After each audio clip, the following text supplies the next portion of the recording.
Ah, je m'ennuie, c'est long les vacances.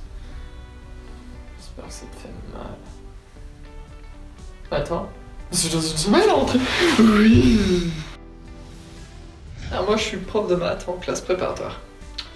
J'aime bien m'occuper des élèves.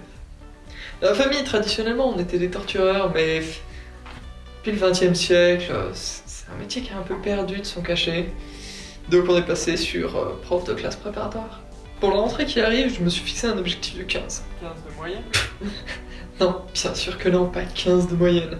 Non, 15 élèves qui abandonnent dès le premier mois. Je les connais pas encore, mais je pense que je peux leur mettre assez la pression. Et d'habitude, je suis plus vers 12 élèves, quelque chose comme ça, qui partent chaque année. Mais là, je pense qu'avec le coronavirus, je peux leur faire suffisamment peur pour qu'il y en ait un peu plus. 15, ça me semble un bon chiffre. Mon but là pour le début de l'année, c'est tout simplement premier chapitre, dès le premier jour. Comme ça met l'ambiance. Et bien sûr, ce sera un chapitre sur des notions pratiques, des concepts qu'il faut souvent réutiliser pour bien pouvoir les comprendre. Et donc ils vont se mettre à travailler. Le seul truc c'est que ils vont faire quelques exercices dessus, mais ils pourront pas faire un an de travail dessus. Alors qu'il faut un an de travail dessus pour bien pouvoir comprendre ces concepts. Du coup, ils vont se mettre à travailler, ils vont pas comprendre pourquoi ils ne progressent pas, pourquoi ça avance pas, pourquoi ça sert à rien. Ils vont désespérer, ce sera génial.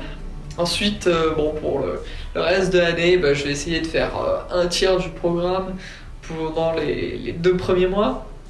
Et ensuite, comme ça, là, ils seront bien stressés par la vitesse, ils pourront pas comprendre, ça ira beaucoup trop vite pour eux. Et ensuite, on va arriver aux suites et à la continuité. Et là, je vais mettre un énorme coup de frein sur tout ce qu'ils ont déjà vu en terminale et en première. Ils l'ont déjà vu.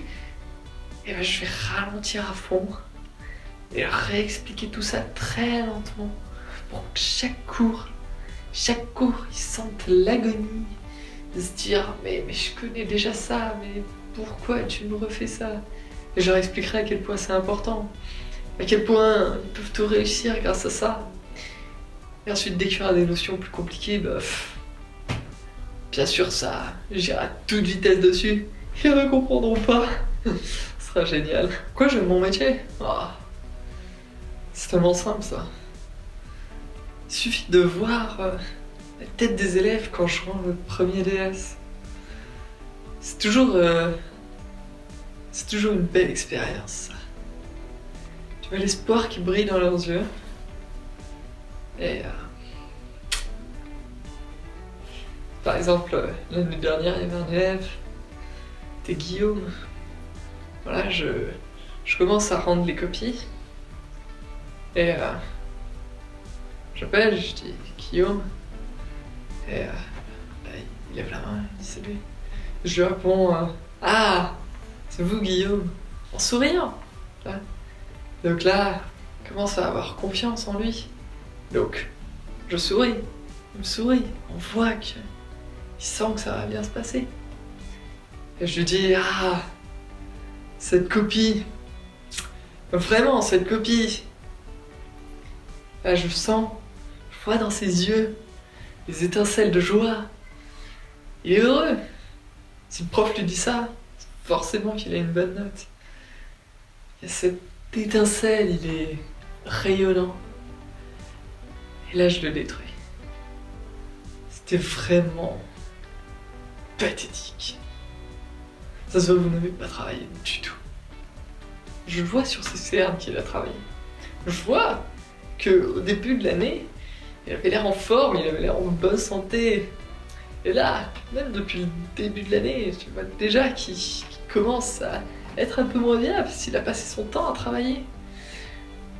Mais quand même, je lui dis qu'il n'a pas assez travaillé.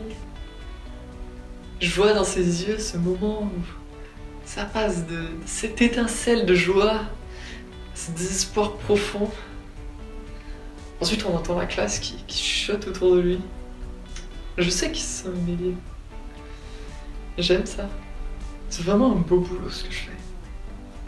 Après, pour les séquelles de cette humiliation, si ça reste, comme je le dis souvent, si ça reste, c'est que c'était nécessaire pour toi. Donc bon bah, il a cette humiliation qu'il va garder toute sa vie. Hein. C'est pas très grave non plus. Ah mais oui, j'adore donner des cols. Après, j'utilise une technique assez standard, mais plutôt efficace. Là, quand je les vois dans les couloirs, ils sont en train de réviser là dans leur classeur, comme s'ils espéraient que ces révisions de dernière minute allaient les sauver. Et là, je prends leur classeur. Déjà, ils se sentent mal. Et je tourne une page. Et je leur donne la démonstration sur la page suivante. Il y en a beaucoup, ils s'en remettent pas. C'est vraiment beau. Ensuite, pour les exercices, bon bah ça, il suffit de donner un exercice qui n'a rien à voir avec le cours. Et quand ils sont en train de galérer dessus, il suffit de mettre quelques menaces. Et là, on arrive à les briser.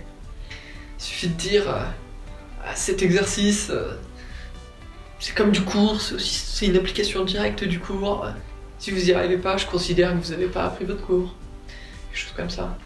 On peut aussi leur dire, cet exercice est tellement simple, si vous n'y arrivez pas, ça sert à rien de revenir pour la prochaine colle.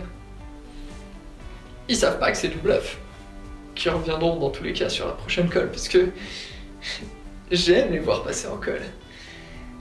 Mais tu leur dis ça, et tu les vois qui sont dos à toi, ils sont paralysés par la terreur, ils ont les larmes silencieuses qui leur coulent sur le visage. Ils peuvent rien faire, ils sont tellement tétanisés. C'est beau de faire passer l'école. J'aime ça.